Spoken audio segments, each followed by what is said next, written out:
రంగారెడ్డి జిల్లా మంచాల మండలం చెన్నారెడ్డిగూడెం గ్రామ సర్పంచ్ పగడాల విజయ అండ్ వెంకటేశ్వర్ మనతో ఉన్నారు. ఇక్కడ అభివృద్ధి కార్యక్రమాలు ఏ విధంగా ఉన్నాయి, మరి సిపిఎం పార్టీ నుంచి గెలిచడం జరిగింది, అట్లా అభివృద్ధి కార్యక్రమాలు కానీ తర్వాత సిపిఎం పార్టీ బలోపేతం కోసం వెంకటేష్ గారు కూడా ఎట్లాంటి కృషి చేస్తారో వారిని అడిగి తెలుసుకునే ప్రయత్నం చేద్దాం. నమస్తే సార్. సార్, ఇక్కడ మీ సతీమణి సర్పంచ్గా గెలిచారు సార్ సిపిఎం పార్టీ నుండి. ఎట్లా ఉంది అభివృద్ధి కార్యక్రమాలు, ఏ విధంగా చేస్తున్నారు? మరి ప్రతిపక్షం అన్నట్టే మీరు ఎట్లా ఉంది? దాదాపుగా మేము గెలిచిన తర్వాత గెలవకుండా కూడా నేను ప్రజాసేవలోనే ఉన్నాను. గెలవముందు పోరాటాల ద్వారా చాలా చేసినాం. కొన్ని బస్సులు రావడానికి బస్సులు లేకుండా కూడా బస్సులు వేసినా, రోడ్లు లేకుండా ఉన్న రోడ్లు, ఇలాంటి సమస్యలు చాలా చేసినాం. ఎంతవరకు కూడా గెలిచిన కొంచెం బాధ్యత మాకు ఎక్కువ పెరిగింది కాబట్టి గెలిచిన తర్వాత వెంబడే ఈ స్కూల్కు 10 లక్షలు కలెక్టర్ దగ్గర పోయి కలెక్టర్ దగ్గర పోయి మేము పోయి ఆల్రెడీ 10 లక్షలు వెంబడే ఒక 15 రోజుల్లో మేము ప్రవేశం చేసిన తర్వాత 10 లక్షలు ఇవ్వడం జరిగింది కలెక్టర్ దగ్గర పోతే. ఇక్కడ అలాంటి ఫస్ట్ ఏం తీసుకుందామంటే విద్యను తీసుకుందామని చెప్పి స్కూల్ బిల్డింగ్కి మొత్తం కలర్ చేయగలను. 10 లక్షలు ఇచ్చి కలెక్టర్ వేయగలను ఊర్లో. ఫస్ట్లో ఈ ఊరికి వాటర్ సోర్సెస్ వాటర్ చాలా తక్కువ ఉంది ఊరుకు. ఏం చేయాలి? ఈ వాటర్ బాగా ఊళ్ళో కూడా కొంచెం అందరు కూడా వాటర్ ఇవ్వాలా, కొంచెం వాటర్ పెడితే బాగుంటుంది అని చెప్పి చెప్తున్నప్పుడు దాదాపుగా ఒక 3 కిలోమీటర్ల దూరంలో ఇంతవరకు వేసి ఉండే. మా అన్నయ్య పేరులో అప్పుడు సర్పంచ్గా ఉన్నప్పుడు ఉండే, అదంతా చెడిపోయి ఉండే, అది రన్నింగ్ జరగకుండే. అంటే మిషన్ బయట వాటర్ వచ్చిన తర్వాత వచ్చినా కూడా కొన్ని తక్కువ వస్తున్నాయి కాబట్టి సరిపోతుండే. ఆ బోధించుకొచ్చి ఇప్పుడు దాదాపుగా 2 పూటలు ఇవ్వగలుగుతున్నాం, ఊరికి మొత్తం ఇవ్వగలుగుతున్నాం. నీళ్ళు ఏవైనా తెచ్చినాం. ఇంకా దాదాపు ఇంకేంటంటే ప్రతి ఊర్లో చిన్న బోర్లు వేసేసి చిన్న ఆయన పంపులు లాంటి చేసేసి ఊరు మొత్తం ఇవ్వాలనుకుంటున్నాం. అది ఇప్పుడు కవర్ ఉన్నది. ఊళ్ళో వీధి బల్బులు కూడా చాలా లేకుండా కూడా ఉంటుండే. ఇప్పుడు మొన్ననే 1 lakh సొంతం డబ్బులు పెట్టేసి 1 lakh తీసుకొచ్చి పెద్ద నైట్ వస్తే మీకు తెలుస్తుంటుంది. చాలా మంచి పెద్ద 15 లైట్లు పెద్దవి ఐమాక్స్ లైట్ లాంటివి తెచ్చేసి మిగతా 40 లైట్స్ తెచ్చి మొత్తం ఊరు మొత్తం చీకటి మేళ కూడా మొత్తం వెళ్తూగా ఉంటాయి. చాలామంది కూడా ఊళ్ళో కొంచెం చాలా చేసినారు. మీ ఊళ్ళో మేము కూడా చేయాలనే దాంట్లో ఉన్నది. ఏదేమున్నా మనకు సర్పంచ్ గెలవడం అంటే ఒక మంచిగా మన సొంత ప్రయోజనం లేకుండా ఊరు వరకు చూడాలి, ఈ ఊరికి ఏమేం చేయాలనుకుంటున్నాను అది చేయగలుగుతున్నాం. ఊరు నీట్నెస్, కొంచెం సీసీ రోడ్డు కూడా కొంచెం ఉన్నాయి. ఎంత సీసీ రోడ్డు కూడా మా ఊర్లో ఉన్నట్టు రోడ్లు ఇంకెక్కడ కూడా లేవు. మన మిషన్ మీద వాటర్ వచ్చిన తర్వాత పైప్ లైన్ మొత్తం పలగొట్టేసి అది చేసింది. దాన్ని కూడా కొన్ని సీసీ రోడ్డు మొన్ననే ఆల్రెడీ 10 లక్షలు మళ్ళీ మన కలెక్టర్ దగ్గర 10 లక్షలు మళ్ళీ శాంక్షన్ ఉంది. అంటే ఇప్పుడు 2-3 రోజుల్లో రోడ్లు వేయగలుగుతాం. ఇంకోటి మళ్ళీ అన్ని ఊర్లకి ఇచ్చినట్టుగా మన ఎమ్మెల్యే అన్న మొత్తం అన్న కాబట్టి ఒక ప్రతి ఊరికి 20 లక్షల దాకా వచ్చింది. అది కూడా సీసీ రోడ్ ఈ మధ్యనే స్టార్ట్ అయ్యింది. ఇంకా కొంచెం వాటర్ పైప్ కూడా ఏంటంటే అప్పట్లో ఈ వాటర్ మొత్తము గ్రౌండ్లో మొత్తం నల్లలకు వీళ్ళకు మెయింటెన్స్ లేకుండా మొత్తం నల్లలు కిందికి వెళ్ళి గ్రౌండ్లో ఉన్నాయి. ఆ గ్రౌండ్లో నీళ్ళు పట్టగలుగుతాం. దాన్ని ఏంటంటే మళ్ళీ ఒక లెవెల్ తీసుకొచ్చి మొత్తం ఒక స్లాబ్ సిస్టమ్గా ఊరు మొత్తం చెప్పేసినాం. అందం ఏంటంటే మళ్ళీ మన పైకి వచ్చేటట్టుగా ఇంటి నల్ల మీద తిప్పుకుంటట్టుగా చేయాలని చెప్పి అనుకున్నాం. అందు ఊరుకు సహకరిస్తున్నాం. ఏదేమన్నా ఎన్ని పార్టీలు ఉన్నా ప్రతిపక్షం నేను వచ్చిన తర్వాత మాత్రం అందరూ సహకరిస్తున్నారు మాకు. అన్ని పార్టీలు టీడీపీ లేదు, అంత వెళ్ళిపోయింది. ఇప్పుడు సిపిఎం ఉంది, కాంగ్రెస్ ఉంది, టీఆర్ఎస్ ఉంది, వీళ్ళు ఉన్నారు, బీజేపీ ఉంది, అంటే మామూలుగా ఉంది. టీఆర్ఎస్ కూడా నిజానికి టీఆర్ఎస్ వాళ్ళకి వెంటనే మన ఉప సర్పంచ్గా టీఆర్ఎస్ అతనే వేసుకున్నాం. మేమే వాళ్ళకు సపోర్ట్ చేసినాం. టీఆర్ఎస్ మేమే పెట్టినాం. అతను కూడా ఏది చేయాలనుకున్నాం మాయమడి కూడా వస్తున్నాం. ఇలాంటి అన్ని కార్యక్రమాలు మాత్రం చేస్తున్నాం. ఇంకా కొన్ని చేసేది ఉంది. కొన్ని బస్సులు అప్పుడు ఏంటంటే బస్సులు ఉన్నాయి కదా, మన ఇంతవరకు మనం కరోనా పీరియడ్లో మొత్తం బస్సులను కట్ చేసింది, గవర్నమెంట్ కట్ చేసింది. దాదాపుగా ఇప్పుడు కూడా 2 బస్సులు అలాంటి వేయగలం ధర్నాల రూపకంగా. పెద్ద మీరు చూస్తుండొచ్చు, మన స్టేట్ వాళ్ళు వచ్చారు. ఏది ఆర్కే వాళ్ళ స్టూడియో వాళ్ళు కూడా వచ్చి పెద్ద ధర్నా మన బండ్లెం దగ్గర గేట్లో బండ్లెం మేము కలిసి చేసిన అది హైలైట్ కూడా అయింది బాగా. అది కలెక్టర్ దగ్గర కూడా పోయింది. ఆ కలెక్టర్ కూడా ఇమీడియట్లా రోడ్ కోసం కూడా చేసాం. రోడ్ కోసం అంటే బీటి దగ్గర 5 కిలోమీటర్ దగ్గర 20 ఇబ్రాయపట్నకి వెళ్ళి ఇంతవరకు మన అది ఆటలకు వస్తే ఎంత టైం పడుతుందో ఆటల నుంచి 5 కిలోమీటర్లు అదే టైం పడుతుంది. బాగా గుంతలు మేము చూస్తుంటాం. అచ్చా ఎమ్మెల్యే దగ్గర కొట్టినాం, ఎమ్మెల్యే దగ్గర ఎన్నోసారి పోయినాం, ఎమ్మెల్యే దగ్గరికి పోయినాం, కలెక్టర్ దగ్గరికి పోయినాం, ఎస్సీ దగ్గరికి పోయినాం, ఇవన్నీ అన్నీ చేసే ప్రయత్నం చేసినాం. దాదాపుగా ఈ మధ్యనే కలెక్టర్ దగ్గర పోతే ఏమంటే కలెక్టర్ దగ్గర పోతే ఇప్పుడే ఎమ్మడే పంపిస్తున్నా అని చెప్పి నిజానికి ఈ బండి పంపిండు పాపం కలెక్టర్. మాది బాధ ఉంది కాబట్టి ఆ బండి కూడా ఉంది. బండి వచ్చిన తర్వాత ఏదేమైనా మళ్ళీ వాళ్ళ కాంట్రాక్ట్లు కూడా కాంట్రాక్ట్ ఎమ్మెల్యే అయినా ఎవరైనా మళ్ళీ ఏదో ఉంటుంది కదా సార్, డబ్బులు ఇవ్వాలి మేము ఇచ్చిన మా పర్సెంట్ ఇచ్చిన తర్వాత మీరు స్టార్ట్ చేయనప్పుడు అది ఆగిపోయింది, అది ధర్నాలు వచ్చింది. ఏదేమైనా ప్రజల కోసం చేయాలని మా ఆలోచన ఉంది. ఇంకా మా పార్టీ తరఫున మీ పార్టీ నేనున్నా ఒకటి పార్టీగా ఉన్నా ఏ పార్టీ ఏది ఇటు కలిసి దాని వరకు చేయవలసిందే. అది ప్రజలు మొత్తం కూర్చోబెట్టి మేము కూడా యూనిట్ మీరు చేయాలనుకున్నప్పుడు ఈ ఊరు మొత్తం కూర్చోబెడతాం, మా యూత్ అంతా కూర్చోబెట్టి అది ఏం చేయాలని మనం ప్రయాసి ఊరికి సంబంధించిన మొత్తం ఒక మేనిఫెస్టోలు రాసుకుని దాని ఒక చేస్తాను.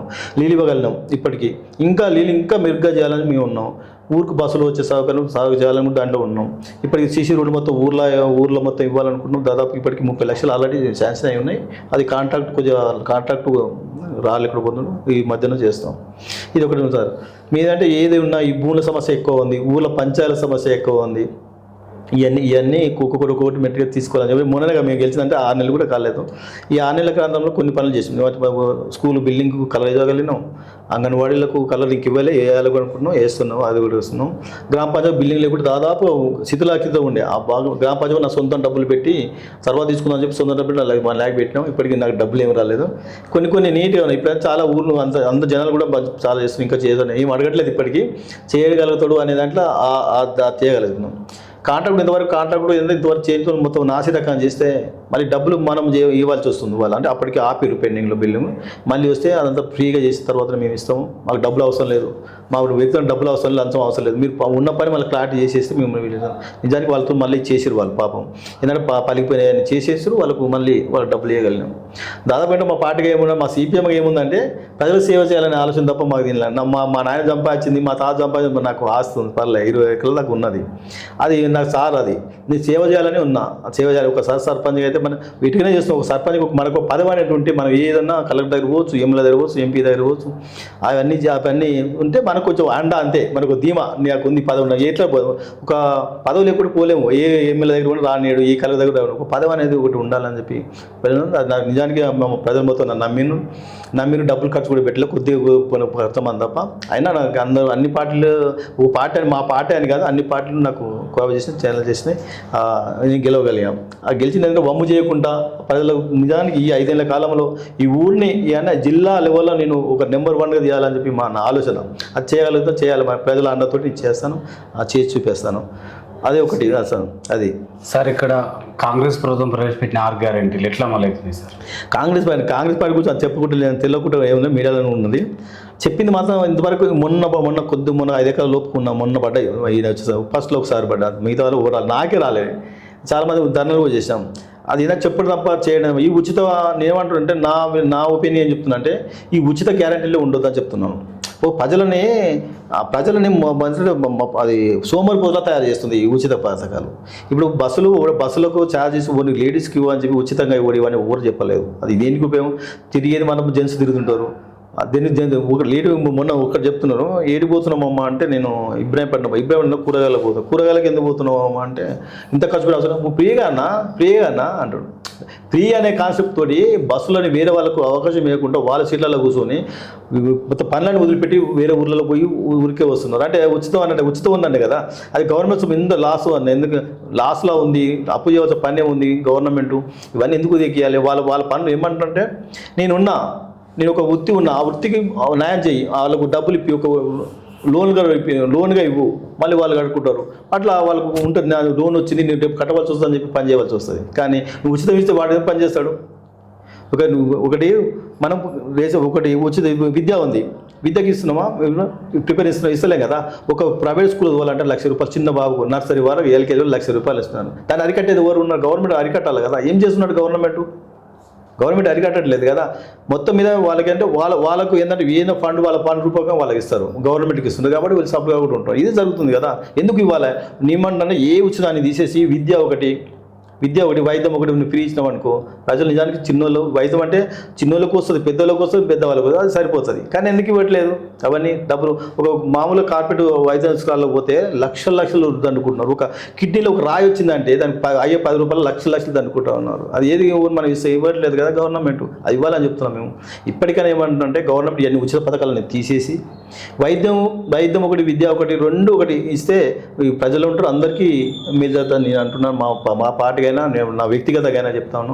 ఇప్పటికీ అన్ని ఉచితకరణ అన్నీ తీసేసి ఇప్పుడు ఉన్నది ఒక తప్పిన ఇప్పుడు రైతు బంధు ఉంది. రైతు బంధు ఎవరికి ఇస్తున్నావు? నదులో నువ్వు ఎకరాకి అది వేస్తున్నావు, 5 ఎకరాలకు అది వేస్తున్నావు, 10 ఎకరాలకు ఇస్తున్నావు, అందుకు ఎందుకు ఇది ఒక స్లాబ్ సిస్టమ్. ఇప్పటికైనా 5 ఎకరాల లోపు స్లాబ్ సిస్టమ్ పెట్టి 5 ఎకరాల లోపు ఇచ్చేస్తే బాగుంటుందని చెప్పి అది టైం టు టైం ఇవ్వాలి. ఇప్పటికీ ఆ కేసీఆర్ ఉన్న ప్రభుత్వంలో నిజానికి అన్ని ఇచ్చిన ఒక్కొక్క ₹1 కూడా వచ్చినాయి ఉచిత.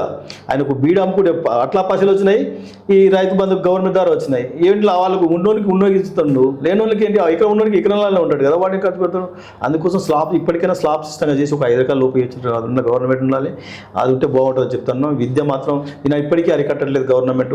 ఇప్పటికీ మన స్కూళ్ళలో ప్రైవేట్ స్కూళ్ళలో పోతున్నారు. ఆ పిల్లలకి ఏంటంటే ఒకటే స్లాబ్గా ఏ ప్రైవేట్ అయినా గవర్నమెంట్ ప్రైవేట్ దారులకు ఈ స్లాబ్ ఉండాలి. ఒక ఎల్కేజీ కింద ఉండాలి, ఫస్ట్ క్లాస్ కింద, సెకండ్ క్లాస్ కింద ఉండాలి. ఇది ఒక స్లాబ్ సిస్టమ్ చేస్తే ఇంకో వేరే ఉండదు. అది గవర్నమెంట్ అరికట్టాలని చెప్పి సార్ పగడాల వెంకన్న సిపిఎం పార్టీలో అనేకమైన పదవులతో పాటు సేవలు చేసిండు. ఏ పదవి మీకు సాటిస్ఫాక్షన్ ఉంది? దేని ద్వారా మీరు ఎంత చేయగలిగారు పార్టీకి సేవలు? పర్సన్ దాదాపుగా మేము ఫస్ట్గా ఈ ఊరికి ఏంటంటే అది కూలీ రేట్లు ఉన్నాయి. కూలీ రేట్లు ఉండే ఫస్ట్ మీ చిన్నతనంలో కూలీ రేట్లు ఉండే. కూలీ రేట్లు దాదాపు తక్కువలో ఉండే. బాగా ఏంటంటే ఇక శ్రమ ఎక్కువైపోతే తక్కువైనప్పుడు మీ కూలీ రేటు మా ఊరి నుంచే ఎక్కువ చేసేది. మేము యూత్ని డివైఎఫ్ఐగా ఉన్నప్పుడు మేము వెళ్ళకున్నాం. ఆ కూలీ రేట్లు పెంచడం మాకు హ్యాపీగా ఉండేది. అప్పుడు ఏంటంటే నేను చిన్నప్పటి అది డివైఫైగా ఉన్నప్పుడు దాదాపుగా అప్పుడు ఈ ఊర్లో మద్య నిషేధం కార్యక్రమం బాగా తాగి పిల్లలను కొట్టడం ఇలాంటి బాగా కొంచెం అగత్యాలు ఇవన్నీ జరుగుతూ ఉండే. మేము దాదాపు ఒక 100 మంది ఈ ఊళ్ళో మొత్తం కార్యకర్తలు అంతా పోయి దగ్గర చుట్టుపక్కల ఊర్లలో మా ఊళ్ళో జరగకుండా దగ్గర ఇక్కడ నిషేధించాం మొత్తం. అది మొత్తం నిషేధించాం. ఈ ఊళ్ళో పోలీసులు వచ్చినా ఎవరు వచ్చినా పోలీసులకు అండదంగా మాకు అండదంగా ఉండేది. అయినా వాళ్ళు కూడా ఎందుకు బ్రిడ్జ్ స్టాప్లో ఇట్లా ఉన్నా కూడా మేము బోడకొండ, బండాలేమూరు, ఎల్లమ్మతండ, చెన్నారెడ్డి ఈ 3 ఊళ్ళు బంద్ చేయగలిగాం. పూర్తి నిషేధించగలిగాం. సార్ బట్టి ఉంటాయి కదా అలాంటివి చేయగలిగాం ఈ ఊళ్ళో. అది బాగా సాటిఫై. ఎందుకంటే ఊరిని మొత్తం అందరినీ తాగుడు చేసినప్పుడు ఇవ్వతారు కదా, ఈ లొల్లులు తగ్గినాయి. మళ్ళీ ఈ మధ్యన లొల్లు ఉన్నాయి. అది కూడా మొన్న మేము అదే అన్నాం. ఫస్ట్ దండోరు కూడా వేయించాం ఊళ్ళో. ఇప్పుడు కూడా ఆ మధ్య నిషేధ కార్యక్రమం చేద్దామని ప్లాన్ చేసినాం. మా యూత్ కూడా ఉన్నది. అలాంటి కొంచెం దండోలో కూడా వేయించినాం. వద్దు బాగుండదని. ఇప్పుడు ఇమ్మీడియట్గా దాదాపు ఎస్టీ పాపులేషన్ తక్కువ ఉన్నారు కాబట్టి వాళ్ళ జీవనం దాని నుంచే ఉంది. కొంతమందికి వాళ్ళకు కూడా కొద్ది మెల్లగా తగ్గియాలని చెప్పినాం. అది తగ్గిస్తూ ఉన్నారు. దండ కూడా వేయించి తగ్గిస్తూ ఉన్నారు. అది కూడా తగ్గియాలని చెప్తే దాంట్లో బాగా సాటిఫై అయినాం. దాంట్లో కూడా ఈ కూలి ఒకటి అదొకటి. ఇప్పటికి కూడా ఎందుకు శ్రమదాన కార్యక్రమం కూడా చేసేది మేము ఇంతవరకు కూడా. శ్రమదాన ఊర్లో రోడ్లు, ఈ పంపులు రోడ్లు, మురికాలు తీయడం జరిగింది యూత్గా. అవన్నీ బాగా చేసేది. మాకు బాగా ఇన్ఫ్లుయెన్స్ అదే కలిగించేది. పార్టీకి ఎదిగిన తర్వాత, పార్టీకి వచ్చిన తర్వాత నేను ఇంత నిజాన్ని ఇప్పుడు నాకు మందు అలవాటు లేదు. ఇవన్నీ ఎందుకు అలవాటు పార్టీ నాకు ఇచ్చింది గైడెన్స్. అంటే తాగితే బాగుండదు, మన ప్రజలు సేవ చేయలేము అని చెప్పి నాకు గైడెన్స్. ఇప్పటికీ నేను అది ఎందుకు మా చుట్టాలలో పోయినా ఎందుకు తాగరు ఏంటంటే ఇది మా పార్టీ నాకు క్రమశిక్షణ నేర్పింది అని చెప్పి. మా నాయన కూడా అది దగ్గర లంచం తీసుకురా మనం బాగుపడలేము అంటుంది. దాంట్లో ఉంటుంది. నేను ఇంతవరకు తెలుసు మా ఊర్లో, మీరు ఎవరైనా తెలుస్తుంది. అది మనం ఏంటంటే మనకు సాటిఫై అయితే ఉంది. ప్రజలకు సేవ చేయాలి అని అది ఉంది.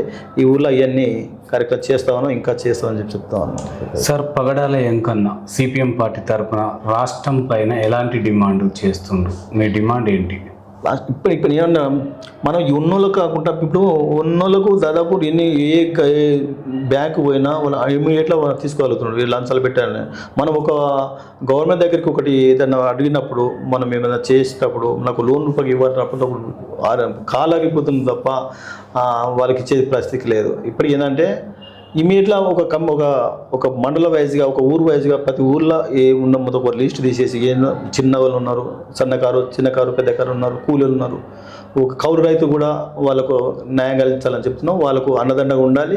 ఆ గవర్నమెంట్ కూడా అదే ఆఫీస్కి ఊర్లో మొత్తం తిరగాలి, సర్వే చేయించాలి. ఊరు తక్కువ ఊరు లేని వాళ్ళు, భూమి లేని వాళ్ళు, భూమి ఉన్న వాళ్ళు వాళ్ళకు అండదండగా ఉండాలి. ఆ కౌలు రైతుకైనా చిన్న రైతుకైనా వాళ్ళకు న్యాయం చేయాలని చెప్పి అంటున్నాం. వాళ్ళకి చేయాలి కూడా గవర్నమెంట్. ఇప్పటికీ భూమి వ్యవస్థ చాలా విపరీతంగా పాడైపోయింది. భూమి వ్యవస్థ ఇప్పుడు ఉన్నోళ్ళ దగ్గరికి మామూలుగా ఒకప్పుడు భూస్వాముల చేతిలో ఉండే భూమి ఎంతో కొన్న అద్దెకరం 2 ఎకరాలు కొన్న మొన్న దాని పేరు మీద వాళ్ళ పేరు ఎక్కింది. వాళ్ళు ఎక్కించుకోవాలంటే ఇప్పటికీ ఆర్డీఓ దగ్గరికి, కలెక్టర్ దగ్గరికి ఇంకా తిరుగుతూ ఉన్నాం. మేము ఇప్పుడు తిరుగుతూ ఉన్నాం. అదంతా ఇమ్మడి ప్రతి గ్రామానికి రెవెన్యూ వాళ్ళు రావాలి, ఆ సర్వే చేయాలి. ఎవరికి లేదు, ఎవరికి ఉంది, న్యాయం ఉన్న పద్ధతిలో గవర్నమెంట్ చేయాలి అని చెప్పి నేను డిమాండ్ చేస్తున్నాను. గవర్నమెంట్కి చేస్తా ఉన్నాను.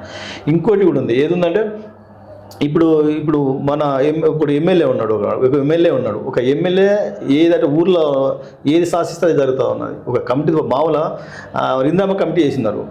మేమంతా యూనిటీ కమిటీ చేసి ఊర్లలో కమిటీ చేసినాం. ఏమంటే మొత్తం జనాలతో ఇంద్ర కమిటీ ఇస్తున్నాం కదా, కమిటీ ద్వారా ఇస్తున్నాం అంటున్నారు. ఆ కమిటీ ఏ రకంగా ఉంది? కమిటీ లేదు కదా, ఏ రకంగా లేదు. వాళ్ళకి ఏదైతే అనుకూలంగా ఉన్నారో వాళ్ళ పార్టీ కార్యకర్తలకి ఆ కమిటీల ద్వారా ఉన్నది, ఉన్నది. అలాంటివి చేయకూడదు, గవర్నమెంట్ చేయాలి. అదన్నీ డిమాండ్ ఏంటంటే ఎవరికైనా మన ప్రజలను ఎన్నుకోవాలి, గ్రామ సభల ద్వారానే గ్రామ సభ ద్వారా తెలుసుకోవాలి గవర్నమెంట్. ఆ గ్రామ సభ ద్వారానే తీర్మానాలు చేయాలి ఊర్లో. అయితే ఏం కాదు, ఎమ్మెల్యే ఏం చెప్తే చేసేది ఉన్నది కదా, ఎమ్మెల్యేకి తెలియదు కదా. ఒక ఊర్లోకి వచ్చి ఎమ్మెల్యే అయినా వాళ్ళ పై కమిటీలకు ఏం తెలియదు కదా, ఊళ్ళోకి తెలుస్తుంది. అందుకోసం అట్లా ఊరు డెవలప్ నీకు రాష్ట్రానికి అభివృద్ధి చేసానికి వచ్చిన ఒక ముఖ్యమంత్రి అంటే వాళ్ళు గ్రామాలను కలుపుకొని చేస్తే, అందరిని కలుపుకొని చేస్తే ఈజీగా అవుతుంది. అందుకని చెప్పి ఊళ్ళో మాత్రం గ్రామ సభలు పెట్టే తీర్మానాలు చేయాలని చెప్పి ఒకటి. సార్, ఈ గ్రామంలో రైతులు మా దృష్టికి తీసుకొచ్చిన సమస్య సార్, ఈ యూరియా యాప్ దీని ద్వారా చాలా ఇబ్బంది అవుతుంది. వాళ్ళకు చిన్న సెల్లులు సరైన సమయానికి ఎప్పుడు తెలియదు అంటున్నారు. దీనిపైన సిపిఎం పార్టీగా మీరు ఒక మండల నాయకులుగా ప్రభుత్వానికి ఎలాంటి సూచన సలహాలు ఇస్తారు సార్? నేను ఇది కొత్తగా ఉంది, ఎందుకంటే చదువుకున్న చాలా తక్కువ, ఈ ఊర్లలో అయినా ఏదైనా చాలా తక్కువ. యాప్ కూడా నేనున్న చదువుకున్నా కూడా యాప్గా కొంచెం చేయలేకుండా ఉంటాం. నేనేమంటున్నా హ్యాపీగా అంటే ఇంతవరకు మనం ఏదో రకంగా ఊర్లోకి ఇచ్చినాం, మండలం వైజ్ ఇచ్చాం. లేదు ఊర్లలో ప్రతి కార్యదర్శి ఆల్రెడీ గ్రామ పంచాయతీలో కార్యదర్శి ఉన్న వాళ్ళకి చెప్పండి, వాళ్ళు చెప్పారు, వాళ్ళు చూస్తుంటారు కదా. వాళ్ళని ఇప్పటికీ అంటాం ప్రతి ఊరికి అందుబాటులో ఉండాలి. ఒక పని చెడి ఒక మంచాల మండలం పోవాలి, 10 కిలోమీటర్లు పోయి వాడు ఆ రోజు రాదు, మళ్ళీ రోజు పోవాలి. ఇక్కడ పని పోతుంది, అక్కడ పనులు జరుగుతలేవు. అందుకోసం ప్రతి ఊరికి ఆ యూరియా సరఫరా చేయాలి. ఎన్ని ఉన్నాయి ఊరిలో సరఫరా చేసి గ్రామ పంచాయతీ ద్వారానే యూరియానైనా ఏదైనా వచ్చినట్టుగా చూడాలి తప్ప ఈ మొత్తం రైతులకు దీనికి నష్టం జరుగుతూ ఉంది. ఒక్కొక్కరు 4-5 రోజులు ఉదయం 4 గంటలకు పోయి లేచి కూర్చుంటూ పోయి లైన్ కడతా ఉన్నాడు. దానికి ఏం రాత్రి దాకా ఉండవచ్చు, తిండి లేదు, ఏం వేరే ఊరిలో పోయి తిండి కూడా లేదు. అందుకోసం ఏమంటే ప్రతి గ్రామ పంచాయతీకి అడ్వైజ్ చేయాలా. కార్యదర్శి ఇట్లా ఉన్నాడు కదా, గవర్నమెంట్ కార్యదర్శి కావాలే కూర్చున్నారు కదా, వాళ్ళకి కంపల్సరీ గ్రామ పంచాయతీ ఇవ్వాలి, గ్రామ పంచాయతీ ద్వారానే చేస్తే బాగుంటుందని చెప్పి నేను అంటా ఉన్నాను. సార్, మీరు సిపిఎం పార్టీ తరఫున ఉన్నారు. ఈ గ్రామానికి గత పాలకుల కంటే కూడా మెరుగైన అభివృద్ధి అందించడం కోసం మీ దగ్గర ఉన్న ప్రణాళిక ఏంటి? ఇప్పుడే అదే నేను అంటున్నా కదా, ఇప్పటికీ ఊరు మొత్తం గ్రామ ప్రజలను దగ్గర తీసేసుకొని వాళ్ళు ఏది చెప్తే అది చేయాలని ఉన్నది. అందరం ఏది పని చేసినా కూడా వాళ్ళ ద్వారా చేస్తూ ఉన్నాం.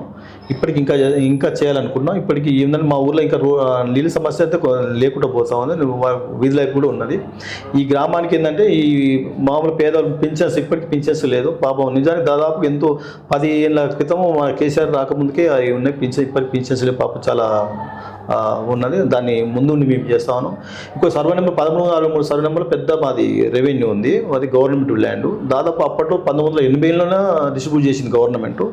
మళ్ళీ ఇప్పుడు అది చేసుకొని బతుకున్నప్పుడు మళ్ళీ ఏంటంటే మళ్ళీ పట్టాలు ఇవ్వకుండా ఆపేసేసింది. పాపం దాన్ని చాలా పేదోళ్ళే ఉన్నారు, దాంట్లో పట్టాలు ఇవ్వాలని చెప్పి దానిపై మేము మొన్న పోరాటం ఆర్టీఓ దగ్గర పోయినాం, కలెక్టర్ దగ్గర పోయినాం, అది చేస్తా ఉన్నాం, పోరాటం చేస్తా ఉన్నాం, ఆఫ్ చేస్తా ఉన్నాం. ఇంకా గవర్నమెంట్ ఇస్తానంటే ఇవ్వట్లేదు, అదంతా ఇప్పటికి ఇవ్వాలని చెప్తా ఉన్నాం. దాంట్లో కూడా బ్రోకర్స్ కూడా ఉన్నాయి. దాంట్లో ఉన్న వాళ్ళే దాంట్లో ఫోకస్ 1163 సర్వే నెంబర్ వీళ్ళకి కాకుండా మిగతా వాళ్ళకు దాని మీద ఎంపీ దగ్గర పోయి అని చెప్తున్నారు. దాన్ని మొత్తం తీసేయాలి, తీసేస్తున్నాం, ఆల్రెడీ మేము చేసినాం, దాన్ని ఆపేసినాం. అని లేని వాళ్ళకి మాత్రం కంపల్సరీ భూమి ఇవ్వాలని చెప్పి అంటున్నాం. దాన్ని కూడా పోరాటాలు చేస్తూ ఉన్నాం, ఇంకా చేస్తాం. సార్, ఇప్పుడు సిపిఎం పార్టీగా ఉండి మీ ప్రజలకు ఏం చెప్తున్నారు అంటే ఇక్కడ కాంగ్రెస్ని కాదని కూడా మీకు అధికారం కట్టగట్టారు సార్. దానికి మీరు ప్రజలకు ఎలాంటి న్యాయం చేయాలనుకుంటున్నారు? మీరు మండల నాయకులుగా సిపిఎం పార్టీ తరఫున ఈ గ్రామానికి ఎలాంటి సేవలు చేయాలనుకుంటున్నారు? ఫైనల్గా ఏం చెప్పాలనుకుంటున్నారు మొత్తాన్ని ప్రజలకి? నన్ను నమ్ముకొని మా గ్రామ ప్రజలు నిజానికి నన్ను మెజార్టీతో గెలిపించారు. అవన్నీ ఏమేమి మేనిఫెస్టోగా మేమేం చెప్పామో అదన్నీ చేయాలనుకుంటున్నాం, చేస్తాను కూడా, చేసి చూపిస్తాను కూడా. వాళ్ళు నా మీద ఎంత నమ్మకం ఉన్నారో ఆ వమ్ము చేయకుండా వాళ్ళు ఏం చెప్పినా కూడా వాళ్ళు అందుబాటులో ఏ నైట్ అయినా ఒక ఫోన్ కాల్ చేస్తే వాళ్ళకి వాలిపోతూ ఉన్నాం. ఇంకా వాళ్ళు ఏం చేసినా కూడా వాళ్ళు ఏది చెప్పినా కూడా చేయడానికి నేను సిద్ధంగా ఉన్నా. ఇప్పటికీ కొన్ని చేసినాం, ఇంకా చేసి చూపెడతాం, కొన్ని ఉన్నాయి, ఆ చేసి చూపెడతామని చెప్తున్నాం. అది కంపల్సరీ ఆ వాగ్దానాలు నేను నిలబెట్టుకుంటా అని చెప్పి చెప్తాను. సార్, ఫైనల్గా మీ ఇక్కడున్న ఎమ్మెల్యే, స్థానికంగా ఉన్న ఎమ్మెల్యే గారికి మంత్రి పదవి అయితే బాగుంటుంది, ఇంకా డెవలప్ అయితే ఊర్లో అని చెప్పేసి కొంతమంది వాదన, మీరు దాన్ని స్వాగతిస్తారా? చేయాలనుకున్నప్పుడు పదవి ఉంటేనే చేయనవసరం లేదు, పోరాటాలు చేసి మేము ఉన్నాం. మా ఊళ్ళో పార్టీగా లేకున్నా కూడా మేము పోరాటం చేసి బస్సులు వేయగలిగాం, రోడ్లు వేయగలిగాం, మేము దాని భూములు పట్టాలు ఇప్పివేయగలిగాం. సేవ చేస్తూ పదవి అవసరం లేదు. నేను సర్పంచ్ ఉన్నాను, ఇప్పుడు కొంచెం ధీమా అంతే తప్ప దానికి ఒకటి అండ అంతే తప్ప దానివల్ల అయ్యేది ఏం లేవు. కానీ లేని వాళ్ళు ఉన్నారు కదా, ఎమ్మెల్యే ఉన్నారు, ఎమ్మెల్యే చెప్పాను ఏం చేస్తున్నావు నువ్వు? ఇప్పటికి మా ఊళ్ళో దాదాపు 8 శిలాపాలు, మా ఊళ్ళో శిలాపాలకలు అంటే ఎక్కడికి ఉండవు. శిలాపాలక ఊరు కూడా పెట్టలేదు. ఆ టీఆర్ఎస్ ప్రభుత్వం ఒకటో రెండు పెట్టి అక్కడ పెట్టి పెట్టలేదు. ఊరు దాదాపు గెలిచిన తర్వాత ఇది చేస్తా డాంబర్ రోడ్ వేస్తా చెప్పి గెలిచిన తర్వాత సీసీ రోడ్లు బీటీ రోడ్ వేయాలి. కానీ ఇప్పటి వరకు బీటీ రోడ్ 3 ఏళ్ళు కావస్తుంది, దాదాపు కావస్తుంది. శిలాపాలకాలు అక్కడనే ఉంది. ఏం చేయగలగాలి కదా. ఒక ఎమ్మెల్యే చేయలేడు, మంత్రి ఏం చేస్తాం? మంత్రి పదవి అవసరం లేదు కదా. మంత్రి లేకుండా చేయలేవా? ఇప్పుడు మన ఉదాహరణకు మునుగోడు ఎమ్మెల్యే ఉన్నాడు, రాజగోపాల్ రెడ్డి ఉన్నాడు. మంత్రి పదవి ఉంటే పని చేయగలిగింది. అక్కడ అన్ని రోడ్లు నేను చూస్తా నీట్గా. మా అత్తవారు అక్కడనే ఉంటుంది, మాది రిలయన్స్ అక్కడనే ఉంది. పోతూ చూస్తే రోడ్లు మెయిన్ రోడ్లు నీట్గా అవుతున్నాయి, సీసీ రోడ్లు వేయగలుగుతున్నారు. మంత్రి పదవి లేదు కదా. కొట్లాడి తెచ్చుకునేది సత్తా ఉండాలి మన దగ్గర. ఎమ్మెల్యే ఉండాలంటే 3 ఏళ్ళు ఉన్నాయి, ఇంకా ఏం చేస్తావు? ఇప్పుడు ఏం చేస్తావు? మంత్రి పదవి ఉంటే చేయాలన్నా? చేయలేకుంటే ఉన్నా అన్ని అందరికి మంత్రి పదవి అంటే ఎన్ని ఇవ్వగలుగుతాడు? ఎన్ని మొత్తం 119 మందికి ఇవ్వలేడు కదా. అవి డెవలప్లు కాలేదా? నేనేమంటున్నా అంటే మనం పోరాటం తెచ్చుకోవాలి. ఆ పదవి ఉన్నంత మనం చేయాలి, న్యాయం చేయాలి. వాళ్ళు ఇస్తారు కదా. బెల్ట్ షాపులు కూడా అరికట్టి ఇక్కడ బెల్ట్ షాపులు అరికట్టిండు. నేనేమంటున్నా బెల్ట్ షాపులు ఆటలో బెల్ట్ షాప్ ఆటలో బెల్ట్ షాప్ ఉంది. ఇక్కడ కొనమని చెప్తుండ్రు, పక్కనే వాళ్ళు అది పోలీసు వాళ్ళని పెడతా ఉన్నాడు. ఏది కరెక్ట్? మరి అదే ఆపేసి అయిపోతుంది కదా గవర్నమెంట్. సాగుతాంటునో పెట్టుతున్నావు. దేనికి ఊళ్ళలో మళ్ళీ బెల్ట్ షాపులు అమ్మనియవు, వాడు రన్నింగ్ చేయవద్దు. ఊళ్ళో తాగుదామంటే బెల్ట్ షాపులు బంద్ చేపిస్తావు. మరి ఏడ తాగాలి వాళ్ళు? తినడానికి మామూలు కష్టం చేసిన వాళ్ళు మొత్తం బంద్ చేసి అయిపోతుంది కదా. స్లాబ్స్ బంద్ చేయాలి. మరి రాజగోపాల్ అంటే చేయాలి కదా. అదే చేయాలి. నేను అదే అంటున్నా. సాయంత్రం 6 గంటలకు స్టార్ట్ చేసేసి ఒక 9 గంటల దాకా చేసి వదిలిపెట్టేస్తే ఇంటికాడ తెచ్చుకుంటారు, ఇంటికాడ తాగుతారు, వదిలిపెట్టుకుంటారు. కానీ ఇదేంటి న్యాయం? తాగమని చెప్తావు, ఇక్కడ పైన అది లాభం, నీ గవర్నమెంట్కి. గవర్నమెంట్ ఏంటంటే వాళ్ళ గవర్నమెంట్ లాభాలకు తప్ప జనాల కోసం లేదు. జనాల కోసం అంటాడు. మొత్తం బంద్ చేసి అయిపోతుంది కదా పూర్తిగా. ఎందుకు బంద్ చేయట్లేదు అంటే కదా మొత్తం బంద్ చేయాలి కదా. అంతే కదా. గవర్నమెంట్ అన్నప్పుడు తాగొద్దు, మీరు పాడైపోతుంది స్టేజ్ల మీద చెప్తా ఉన్నాడు. ఎందుకు బంద్ చేస్తే అయిపోతుంది కదా. వాడు ఇంకా కొంచెం అన్నం ఇంకా నాసి రకం మందు. అది ఒక మందు ఉందంటే, దీని బాటిల్ ఉందంటే, దీన్ని గ్యారెంటీగా ఉంది అంటే దీని తారు 10 తయారవుతున్నాయి. ఎందుకు చేస్తలేవు? నీ వాటర్ నువ్వు పోతా ఉంది కదా. ఒక నాశనం, ప్రతిదీ నాశనకం. ఒక డాంబర్ రోడ్ వేసిన తర్వాత ఇంతవరకు డాంబర్ నా చిన్నతనం వల్ల ఆ డాంబర్ రోడ్ మీద అది డాంబర్ తీసుకొచ్చి ముద్దలు చేసి ఇంట్లో పెట్టేటోళ్ళం. ఏదైనా డాంబర్ అవుపిస్తుందా? అది వాళ్ళకు ఎందుకు ఇస్తలేము? మా కాంట్రాక్టర్ అంటే ఏందన్నా ఏసీ అన్న ఉంది అన్న మీకు గెలుస్తాను ఒక వేయాలి మేము అంటే ఉన్న నిధులు ఇవ్వట్లేదు కదా. ఎట్లా వేస్తాము? ఇట్లా వాడు ఆడుతూ వీలాడుతున్నారు. ఎందుకు వెళ్తున్నారు అంటే వాళ్ళు అన్నీ ఆపడు. అంటే నీట్గా వేస్తే దాన్ని గ్యారెంటీ వేయాలనుకుంటే వాడు మిగిలేదు అని అంటే అన్న నేను సంవత్సరం తీసుకోవాలి. అది వాడు ఎందుకు వేస్తాడు? నువ్వు సరిగ్గా డబ్బులు చెల్లిస్తే వాడు వేస్తాడు కదా, నాణ్యత వేస్తాడు కదా. ఆ నాణ్యత ఎందుకు వేస్తాడు అంటే అదే చెప్తాడు. వాడు ముందే చెప్తున్నాడు, నాణ్యత వేస్తే నాకు డబ్బులు మిగిలవు. నేను ఎమ్మెల్యేకి ఇవ్వాలి, ఎంపీకి ఇవ్వాలి, సీసీకి ఇవ్వాలి, ఈఈకి ఇవ్వాలి, ఎందరికి ఇవ్వాలి, ఎడికలు వస్తుంది నాకు అంటాడు. ఇవన్నీ ఎందుకు అంటున్నా? ఇవన్నీ ఎందుకు? మీరే ఉండాలి కదా. ఒక రోడ్ వేస్తాడు, అతను ఉండడు. కాంట్రాక్ట్ తప్పు వాడు ఉండడు. ఎందుకు ఉన్నాడు అంటే వాడు ఏనేడు కాబట్టి, మంచిగా చేశాడు కాబట్టి ముందు నుంచి చేయాలి కదా. నాటితో చేయాలి. ఎందుకు పాడుపడిపోతుంది? 10 రోజులకు మా రోడ్ దాదాపుగా 15 సంవత్సరాలు ఉంది. ఈ రోడ్ వేసి మస్కునాథ్ పేరు మా ఎమ్మెల్యే ఉన్నప్పుడు, సిపిఎం ఎమ్మెల్యే ఉన్నప్పుడు చేసిన రోడ్ ఇప్పటివరకు రోడ్ వేయలేదు. అప్పటి నుంచి రాకుందంటే ఎంత స్టాండర్డ్ చేయాలి? మేమందరం ముంగలు వేయించినాం. ముందర ఉండి అప్పటికి నేను డివైఎఫ్ఐగా ఉన్నా ముంగలు వేయించినాం. మేమందరం వేయాలి. అది ఆ సిస్టమ్ రావాలి. ప్రతి పని దగ్గర ఉండాలి. ప్రతి సూపర్వైజర్ దాన్ని చూసుకుంటూ ఉండాలి. దాని పర్యవేక్షణ జరగాలి. ఏం జరగట్లేదు. కాంట్రాక్ట్ ఉపయోగిస్తూ పోతున్నాడు. 2 బస్సాలు వేసేదన్నా ఒక బస్సా వేసుకుని కూర్చుంటూ ఉన్నాడు. ఇప్పుడు ఇంకొకటి ఇది మిల్లర్లా వస్తుంది, అక్కడికి వెళ్ళి వస్తుంది. ఇక అన్నీ చెప్పి చేస్తాడు. దీనికి దీనికి ఏంటంటే అది అంత కమాండ్ అవుతుందో అంటాడు. ఎందుకు ఇంతవరకు కమాండ్ అయితే రాలేదు? ఎందుకు వేయట్లేదు? అందుకు మీరు తీసుకుంటారు కదా. ప్రతి పర్సెంట్ ఎందుకు మీకు ఎందుకు ఇవ్వాలి? పర్సెంటేజ్ ఎందుకు ఇవ్వాలి? మీరు ఎందుకు? గవర్నమెంట్ ఉన్నది ఎందుకు? అంత ప్రైవేట్ ప్రతిదీ కాంట్రాక్ట్లకు ఉపయోగపడిన ప్రైవేట్ బస్సులు ప్రైవేటే, విద్యుత్ ప్రైవేటే. ఒక స్తంభమేనికి ఇప్పుడు మేము అడిగితే 17,000 పక్క తీసుకొని నేను సర్పంచ్గా చెప్పినా కూడా అన్న 15,000 ఖర్చు అవుతాయినా అన్నాడు. 15,000 దానికి ఏంటి అవుతాయి? ఎట్లా అవుతుంది? కాంట్రాక్ట్ ఉపయోగిస్తున్నాను. కాంట్రాక్ట్ వ్యవస్థ ఎందుకు వస్తుంది? ఇప్పుడు ప్రైవేట్ స్కూల్ ఎంత జరుగుతుంది? మా మా స్కూల్ పెద్దగా అప్పుడు మంత్రి సబితా ఇంద్రెడ్డి తెచ్చినాం. దీనికి మా అన్నయ్య ఉన్నాడు జడిపిస్కు ఉన్నప్పుడు అది తెచ్చిండు. స్కూల్ ఈ ఊళ్ళో మండలం ఈ స్కూల్ తెచ్చిండు. ఇప్పుడు ఆ స్కూల్ పడిపోతుంది. పక్కనే ఆటల కాడ అది తెలంగాణ పబ్లిక్ స్కూల్ పెద్ద పెట్టేసిండు. ముఖ్యమంత్రి ముఖ్యమంత్రి ఓపెన్ చేసింది. మరి ఈ స్కూల్ ఎక్కడ పోవాలి? అదే నిధులు నేను 15 కోట్లు పెట్టిండు. అలా 50 లక్షలు ఈ ఊరు డెవలప్ అవుతాయి, రాకపోతే ఎక్కడో అక్కడ ఉంటారు కదా. మన బస్సులు సౌకర్యం కావాలి వాళ్ళకు. ఎన్ని ఇబ్బందులు అయితే ఎందుకు చేయట్లేదు? గవర్నమెంట్ చేయాలి కదా. ఇవన్నీ చేయాలి. ఏముంటాయి? ఎమ్మెల్యే అంటే ఎమ్మెల్యే ఒక దృష్టి రావాలి. ఊర్లో ఉంది, రోడ్ లేదు, ఇన్నిసార్లు వచ్చి నువ్వు రాకూడదు, కాలు పట్టుకుని నీళ్ళు పట్టుకుని ఇప్పుడు అది చేయాలి. మన ప్రజలకు పోవాలిగా. మనం నమ్మి చేసినప్పుడు అప్పుడు ఓడం కాదు. మేము ఉన్న పొద్దు నుంచి ఊళ్ళో తిరుగుతాం. ఏంటన్నా ఊరికే తిరుగుతున్నాం అంటే ఎలక్షన్ల ముందే తిరుగుతున్నాం కదా, తిరిగాం కదా, మరి ఇదే కూడా మీరు అనరారు, అవునన్నా అట్లా ఉండాలి అంటారు. అది రావాలి, ప్రతి ఎమ్మెల్యే కూడా ఉండాలి కదా. ఎందుకు తిరగట్లేదు, ఎందుకు చేయట్లేదు, మొత్తం ఎన్ని రోడ్లు చూస్తే వ్యవస్థ అంతా తాగిపోయింది కదా. నేనేమంటున్నా అంటే ఈ ఊర్లోనే ఈ ఎమ్మెల్యే అయినా ఎవరైనా ఊర్లని మొత్తం ప్రతి ఊరికి టచ్ చేయాలా. ప్రతి ఊరికి టచ్ చేయాలంటే రోజు అవసరం లేదు, కొన్ని ఊళ్ళు కొన్ని రోజులు అన్ని ఊళ్ళు తిరిగి గ్రామాల్లో ఏది ఉందని చూసుకోవాలి. చూసుకుంటే ప్రతి అది వ్యవస్థ ఎమ్మెల్యే కాంచె ముఖ్యమంత్రి కాదు, ఎమ్మెల్యే కాంచెల్లి వాడి సర్పంచ్ కాదు, ఎంపీటీసీల కాంచెల్లి రావాలి ఆ వ్యవస్థ. అప్పుడు మన స్టేట్ అభివృద్ధి చెందుతుంది. కానీ నువ్వు ఈ చేది అది చేదే కదా. ఓకే సార్, ఇక్కడ సిపిఎం పార్టీ మండల నాయకులు రాష్ట్ర వ్యాప్తంగా ఉన్న ఎమ్మెల్యేలు మొత్తం కూడా ప్రజా సమస్యలు తెలుసుకోవడం కొరకై ప్రజల మధ్యలోకి వెళ్ళి ప్రజా సమస్యలు తెలుసుకోవాలని చెప్పేసి రాష్ట్రంలో ఉన్న ఎమ్మెల్యేలకు డిమాండ్ చేయడం జరుగుతుంది. మరో అంశంతో మీ ముందుకు వస్తుంది తెలుగు టీవీ ఛానల్. నమస్తే, చూస్తూనే ఉండండి.